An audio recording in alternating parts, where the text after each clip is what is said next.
Yo. What's going on? Good people. Peace and love.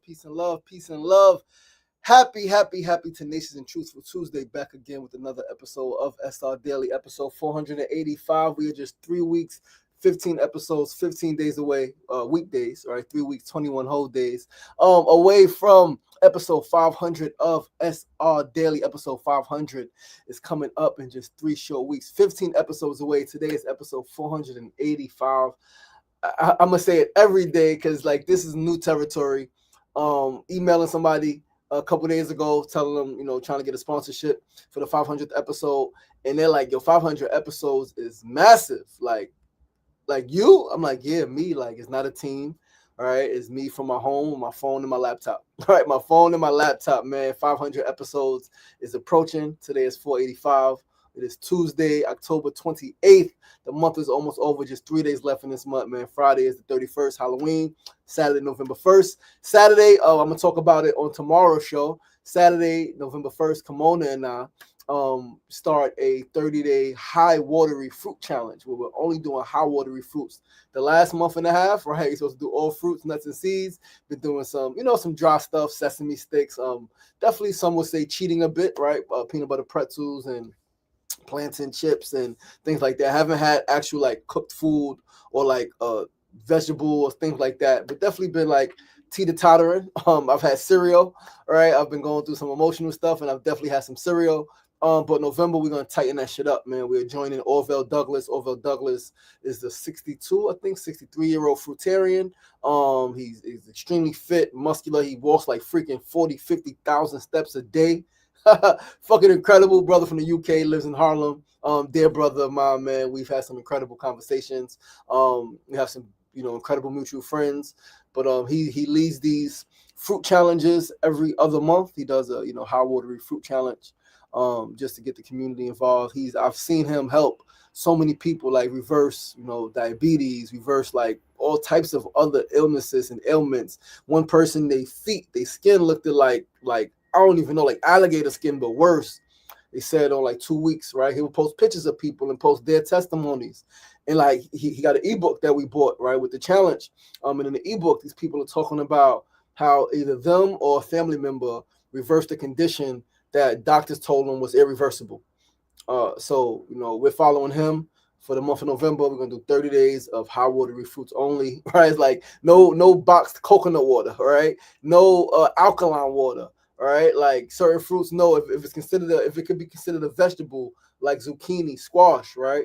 Which are fruits, but some people classify them as vegetables. None of that, right? Like limit bananas to 2 per day, right? No avocados, no coconuts, right? Like mad nose, only high watery fruits, no fatty fruits, right? And he's like, it's detoxification, it works. And I've known him for years, and I've watched him, and then I've watched the people who he's helped, and I'm like, yeah, this shit works. So I told Kimona, we're gonna do this challenge. It's her birth month. It is also the month that I officially became a biological dad. My daughter Usha's birthday is in November. And I'm like, what better way to celebrate your birthday, right? And what better way for me to celebrate my fatherhood than to like level up towards optimal health and optimal wellness. And so that's what we're doing in November. So yeah, super excited. One Eye Shut, what's going on, my brother? Peace and love. All roads have curves. Absolutely, man. Listen, I don't beat myself up about the shit. I do, I want to be more disciplined, but it's a fucking journey. Some shit I've never done before. I give myself grace and compassion, recognizing that I'm also dealing with some emotional shit. One thing I haven't done, even though I've like cheated with the food, I haven't taken mushrooms and I haven't smoked weed. Those are 2 things I said I'm not like.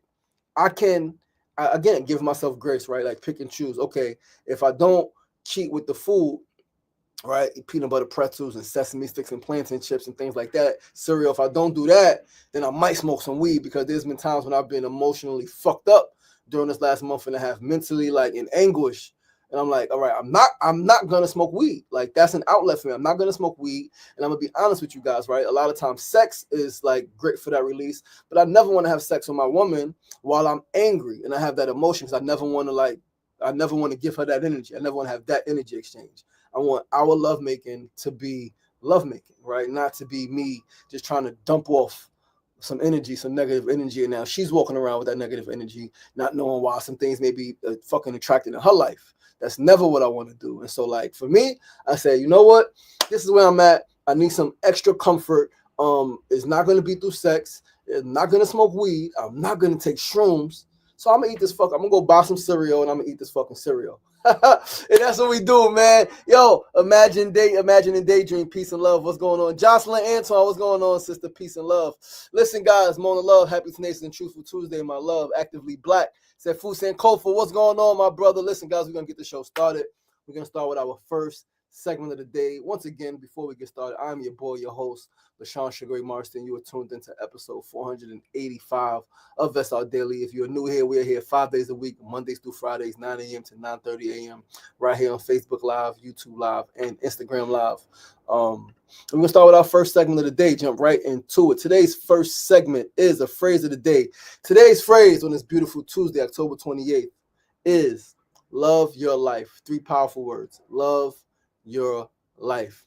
And I mean that literally. Love your life. You only get one. And I know that many of us are conditioned to believe that life is supposed to be a certain way, right? Many of us are conditioned to believe that life is supposed to be like a straight road.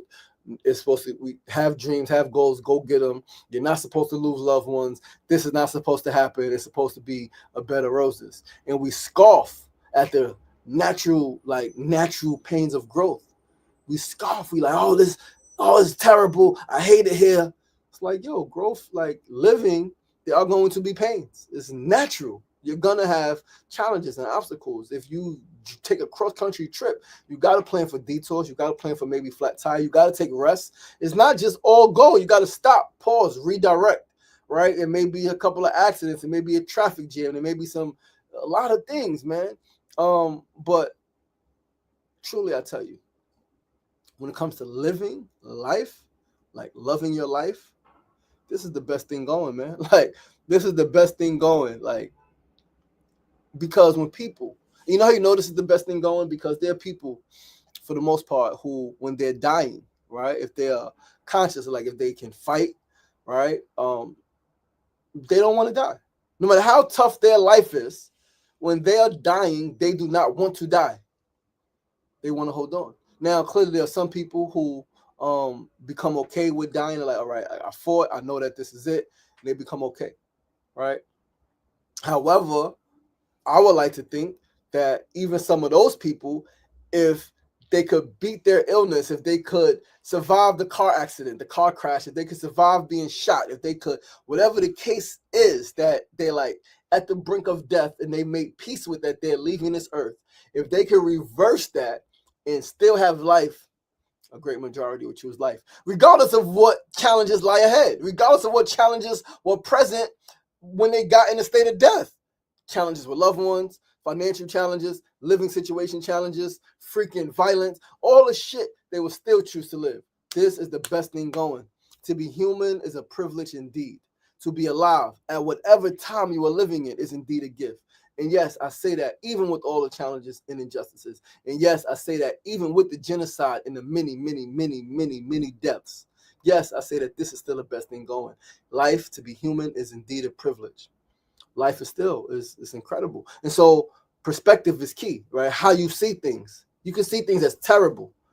And things could be freaking really painful, right?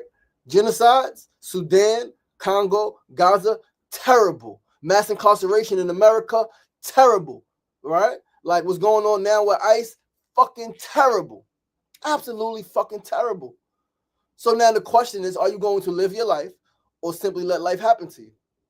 Are you going to just allow the challenges, allow the pains, allow the heaviness of this world, of this earth, of this existence that is natural? Because whether it's this way or it's a bunch of fucking earthquakes and tornadoes and it's that way, this shit is still going to be painful and people are still going to die, right? Like, people are still going to die. You were born, you will die.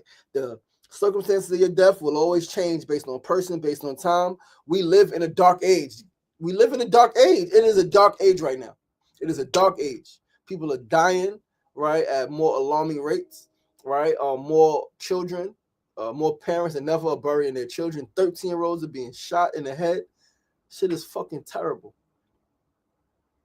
But is it more terrible? then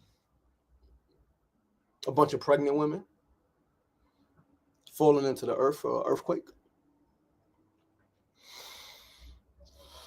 So we don't compare, right? Because it's not fair, because it's all fucking life and it all hurts.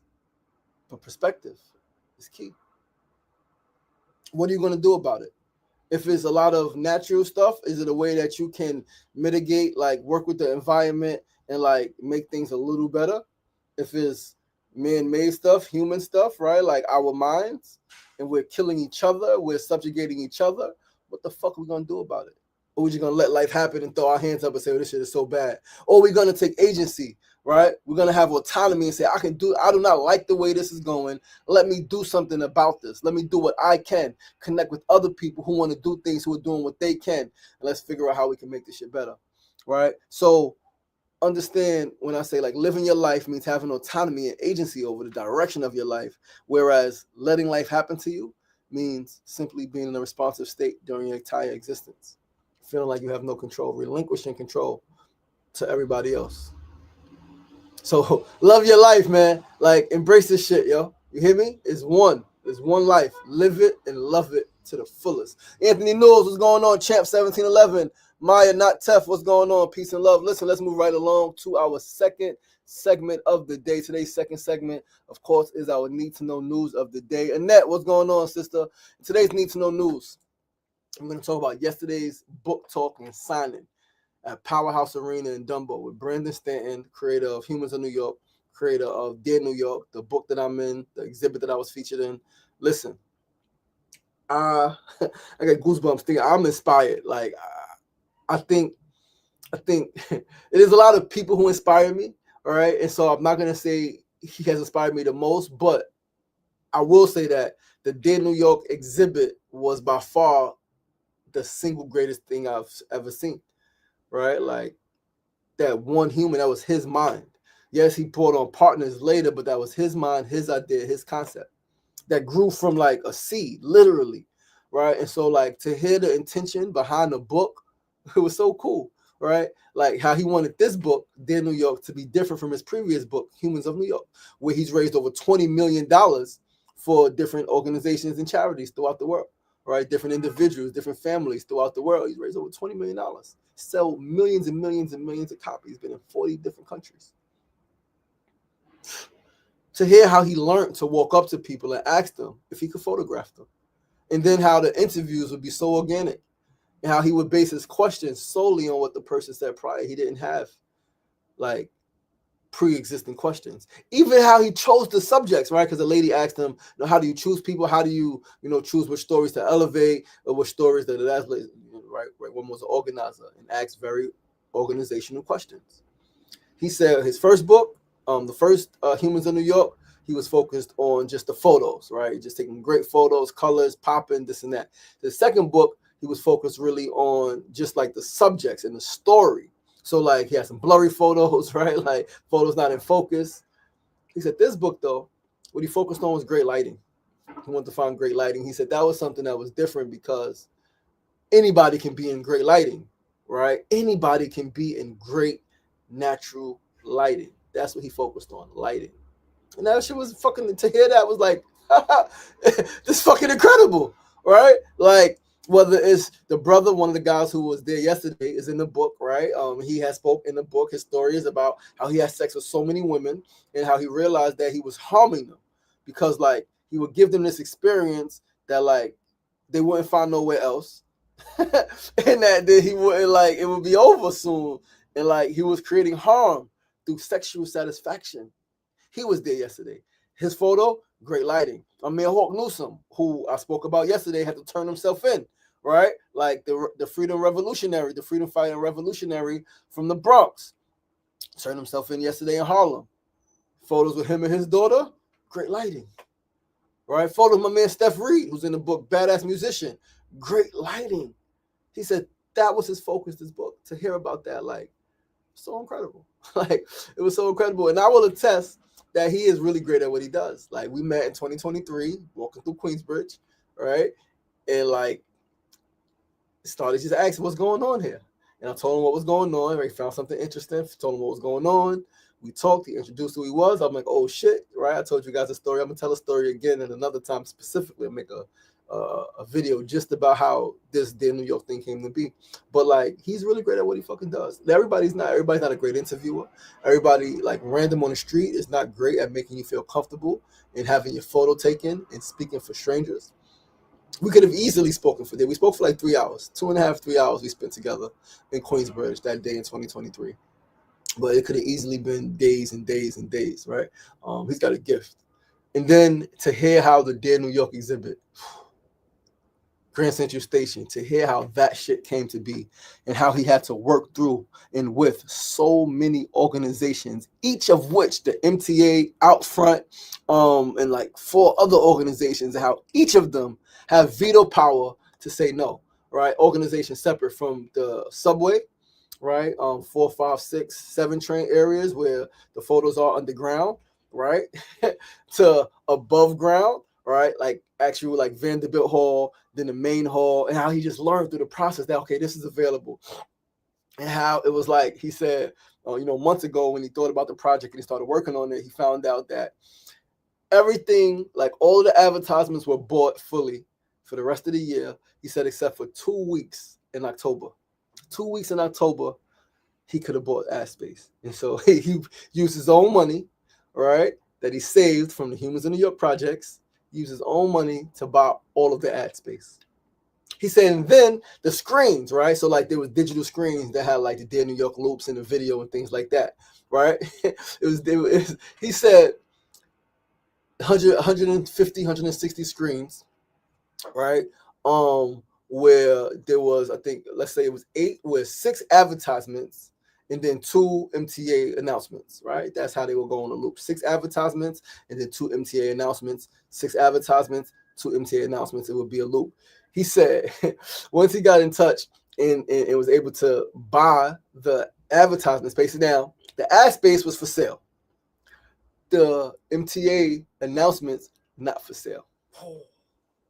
So now he could buy that. Yo, this shit is magical.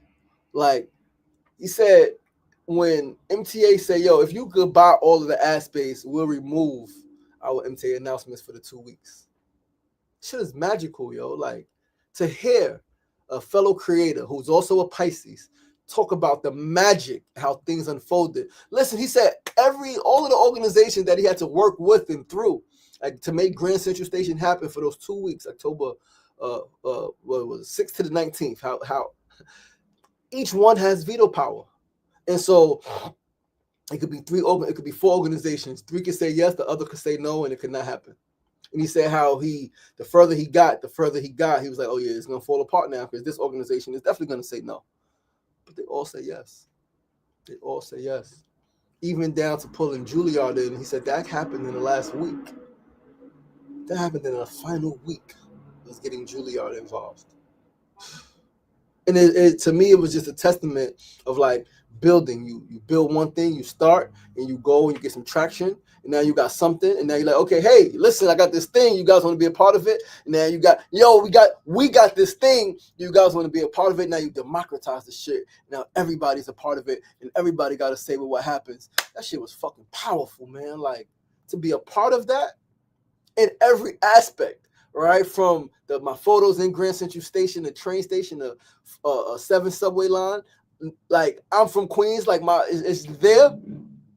Then to be on a 50-foot fucking projection in the main hall where there's millions of people going, and then to be in Vanderbilt Hall, honored by an 18-year-old high school student. He said that was the most beautiful thing for him. Was how the high school students just took photos of people in their neighborhoods and their family, people who inspired them, people who touched them, people who had impacted their lives in certain ways, and how the people who they photographed, whether it was their parents, their siblings, uncles, aunts, teachers, freaking crossing guards, whoever it was, like how those people, like it wasn't about, oh, this celebrity photographer took your photo and was honoring you. It was like, no, this young person who you impacted, school age. There's first graders photos, right? And then they had to write about how this person honored them. I still haven't been able to really like articulate in words for social media how Therese Hunter, who honored me, like how that impacted me. And I said it yesterday. I said, the billboards, powerful. The 4-page spread in the book, epic. The 50-foot fucking jumbo projection with 2 of my photos, my quote in my fucking eyes, massive. But what was most impactful, what touched me the most, and like I've gotten honored by city council, by state senate, by Congress, and by the president, right, Biden. I got honored like every level of government, and by the public advocate, right, damn it, every level of government, and organizations, right, partner organizations, community organizations and groups, families. I've been honored a lot, but the most profound honor so far has been young Therese Hunter, 18 years old, taking a photo of me as she's part of Echoes of Incarceration, organization I'm part of, and writing about me, like submitting my photo to the exhibit, and then what she wrote about me, and how like I just impacted her life in such a profound way in such a short time of knowing her. Listen. Yo, POTUS lives. What's going on, man? Listen, this shit is powerful. So anyway, let's get back to how Dear New York Grand Central came to be, right? He spoke about small vision, trying to find the most diverse place in the city, and how he found that to be the 7 train, routing from Flushing, right? So many different people going through Corona, Jackson Heights, so many different people going through Long Island City, so many different people, right? He said, but it's still not there. Then it went underground, Grand Central. That's how he fucking made Grand Central happen. Right, that's how it came to be. He said he wanted it to be like he wanted the most diverse place in the city to be the like somewhere off the A line, right, the A train, because he said since I moved to New York, I've lived pretty close to the A trains, so that's what I wanted it to be. But it happened to be Grand Central Station, and it's just fucking train ride the train. He said he spent 2-3 weeks in the subway trying to find what's the most, because he wanted to find where all different types of people are together, right? Where people who are extremely different are together. He said he found that to be the subway.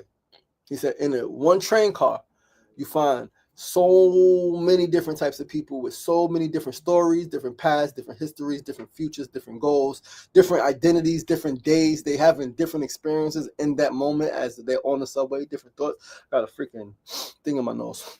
Pardon me. But yeah, man, that was dope. That was freaking incredible. Some magical, heroic shit, if you ask me. And like I said, I'm even more proud now of knowing that backstory to be included in every single way that I was included and am included in this project, right? Like I'm in the book, that's forever, right? Grand Central is gone, but the memories. Like yesterday, there was a guy there who said he was there, right, in Grand Central Station when I first saw my photo on the jumbo screen.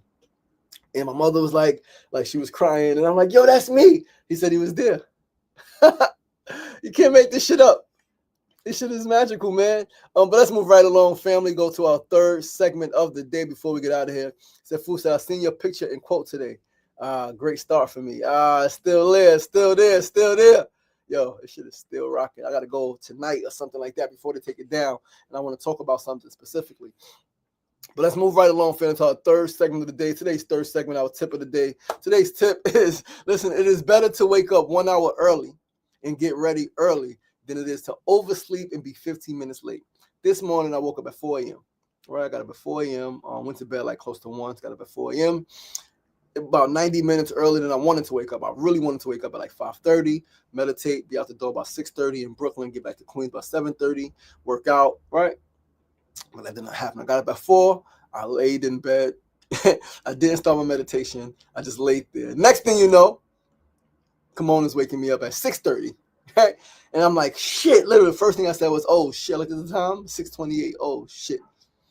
I was upset with myself because that changes everything, right? It changes the commute, right? Now, there's more people on the subway. It's louder on the subway, right? Because if I leave at 5:30, 6 o'clock, right? Even if I leave at 6:30, there's less high school students, right? Less.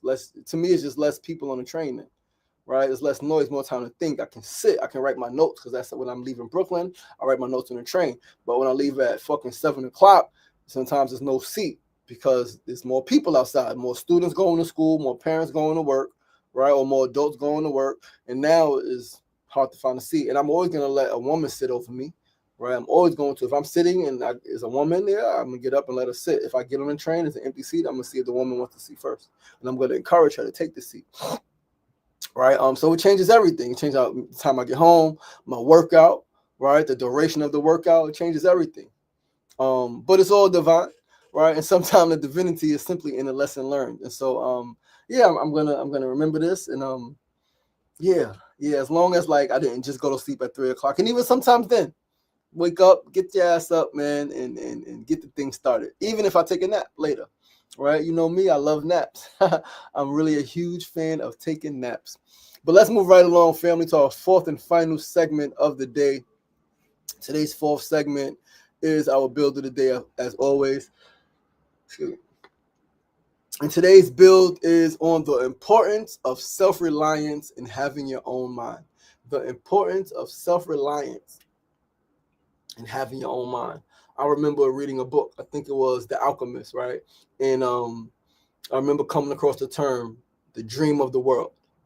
And it struck me so deeply because the world, society, has a very specific dream, right? Very specific dream that most often is opposite of what our individual dreams are, right? Society has rules, society has structure, society has all of this that can be very well opposite of what you want. For example, in society, one time, at one point, slavery was legal.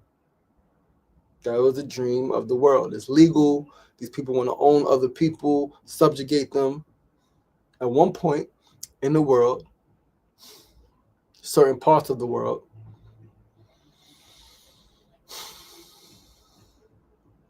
you had a certain baby, they killed your baby because no girls, only boys. That happened. That happened. That's a real part of our global history, world history. It happened. So yes, the world has a dream, society has a dream, but like, who are you? Who are you? Right? So like, yeah, social beings, we fall victim to dogma, we fall victim to groupthink, simply repeating what we've heard before us, living life in the way that others live, essentially conforming. And I like how Ralph Waldo Emerson speaks about being a nonconformist, being a nonconformist. And this is essential, right? Especially if you want to own your life and be free. I do understand that a lot of people don't want to be free. They just want to survive. I've heard that before. I don't want to be free. Who cares about freedom? I just want to survive, get by. They just want to get through this life. Scary body. Just want to no, be free, be bold, be all of you, be who you were created to be who your parents created you to be who your grandparents wanted you to be and prayed for you to be, your great grandparents prayed for you to be who God made you to be. Individual. Yes, connected to the whole, but you have your own mind, self-reliance, rely on your own thoughts. If you know something is not right, if you know some people are being treated unfairly, unjustly, speak the fuck up and then figure out what can you do about it. Yes, speaking is doing something, right? People say, oh, words is no, speaking is action. Speaking is doing something. Writing letters is doing something. It matters. But if something more needs to be done, think about it. Organizing with your people, figuring out what resources certain people need. People right now are going hungry. People have been going hungry. Children are homeless. What the fuck can we do about it? Like, what can we do about it? Like, I pray, and I'm working through all of my shit so I can get to a position where I can have enough fucking income where I can buy some fucking property and I can house some people. I can buy some property and I can create some homes for some people. People need homes. Everybody needs like basic rights, food, clothing, shelter.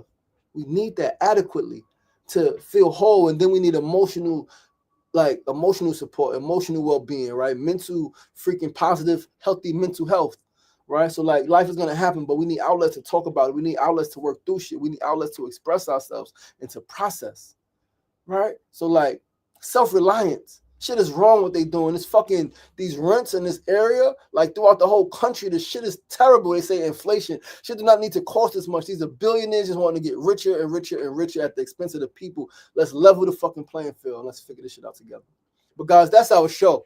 It is 9:30 a.m. That is our show. Listen, I'll be on fire. Sefu said Harriet said she could have freed more slaves if they wanted to be free.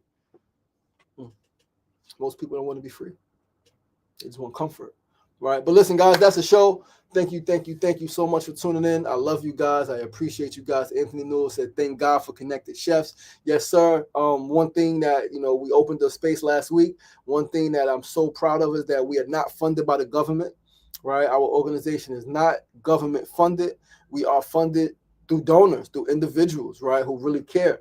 And not just donors, we're funded because people purchase our boxes. And so, like, if you could afford to purchase a grocery box in Long Island City, Corona, Astoria, Jackson Heights, any part of this Western Queens area, purchase a box, please. Like, you don't even have to be from here to purchase a box. You could be from Brooklyn. You could be from the Bronx. You could be from anywhere. You could purchase a box. You could purchase a box and donate it to a family. You can purchase a box for as minimum as $20 if you have financial challenges and that's all you could afford. Or you can pay market rate, $56, $70. You can pay market rate, right, so that we can then continue to work, supporting farmers, local farms, right, paying a team a living wage, right, like, and making sure people got groceries at a level that they can afford. And we do 100, I think 200 and something boxes free every week, 47 in Queensbridge alone. And then other parts of Queens, we're giving free grocery boxes to people because people need to eat, basic needs. So, like, I want to increase these efforts. I want to provide housing, more housing, more food, and clothing. Right, I'm about to go through my children's clothes. They can't fit these clothes anymore. Give out my children's clothes. I'm going through some of my shit. Give out some of my shit for free. I got some nice shit: sneakers, shirts, jackets, sweaters, pants. Give it out. People need love. People need to know that they're loved. And the best way to show someone that you love them is to provide for them what they need. And it doesn't have to always be material. It can simply be emotional security, a safe space to talk, to feel. Right, and so that's why we do the grief group for free every freaking week. I do this show free. The show is not monetized. I don't like it's not about money. I don't do this because I want to make money. And now eventually I'm going to figure out how to transform so we can add sponsorships and add advertising so that we can generate income, right? So that we can just, like, I really just want to have enough money to take care of my family. Like, we're going to have a lot of money because we got to do a lot of things. But, like, I just want to be good and, like, provide for the world. Like, we got our home, we got our vehicle, right? We don't need a bunch of vehicles. We need maybe a van, right? We got, right, 6 children included, right? So we need a van, right? And maybe like just a nice car. 2 vehicles, right? That's all we really need. Something that can fit a lot of people, and something when it's just me and my boo and we just want to travel, just us two and that's it, right? We want homes, multiple homes in multiple places, not so they could be fucking empty, right? Not so that they're fucking vacation homes, but so that, like, when we're not there, when we're not in that city, we're not in that state, we're not in that country, we're providing housing for people. People can live there.